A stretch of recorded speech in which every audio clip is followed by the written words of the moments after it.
நம்மளோட பர்ஃபெக்டான கோயில் ரெடி ஆயிடுச்சு. நான் வந்து ஒயிட் கலரில் போட சொல்லியிருந்தேன்.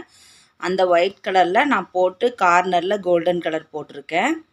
நான் வந்து இப்போ உள்ள ஃபஸ்ட்டு ஒரு சிவன் போட்டிருப்பேன். குட்டி சிவன் நம்ம போட்டோம்ல, காமிக்கிறேன் பாருங்கள்.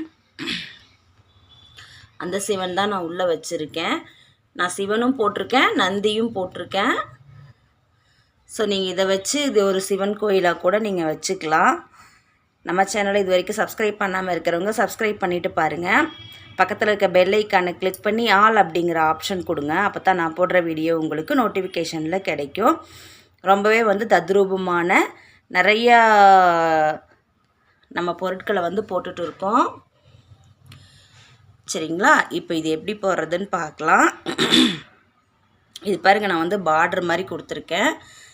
ஃபஸ்ட்டு நம்ம வீடு போட்டோம்ல, அதை வச்சு தான் போட்டிருக்கேன். அதை வச்சு பேஸ் பண்ணி தான் போட்டிருக்கேன். அந்த வீடியோவை பார்த்துட்டு வந்தீங்கன்னா இது உங்களுக்கு புரியும். பாருங்கள், இப்போ நம்ம இந்த சிவனை எடுத்துகிட்டு உள்ளார சாய்பாபா வைக்கலாம். பாருங்கள், சாய்பாபா வச்சுட்டேன். உண்மையிலே இந்த கோயில் சாய்பாபாவுக்கு தான் வந்து செட் ஆகுது போல். ரொம்ப அழகாகவே வந்து அவர் உட்காந்துட்டார். இவருக்கு மாலை இதெல்லாம் போட்டு நீங்கள் ரெடி பண்ணிக்கோங்க. ரொம்ப அழகாக இருக்குது. கொலுவில் இந்த மாதிரி எல்லாம் நம்ம போட்டு வச்சுக்கலாம். ரொம்பவே அழகாக இருக்கும். கொலுவுக்கும் நீங்கள் இதை வந்து போட்டு கொடுக்கலாம். இந்த முன்னாடி வந்து ஸ்க்ரீனில் பாருங்கள், இந்த இடத்துல வந்து பார்த்திங்கன்னா நீங்கள் லேஸு அந்த மாதிரி ஏதாவது ஒட்டிக்கலாம்.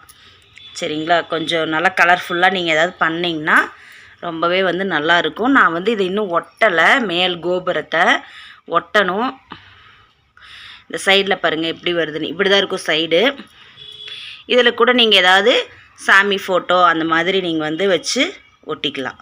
சரிங்களா? இதையும் நல்லா பர்ஃபெக்டாக ஒட்டிக்கோங்க இந்த கோபுரத்தை.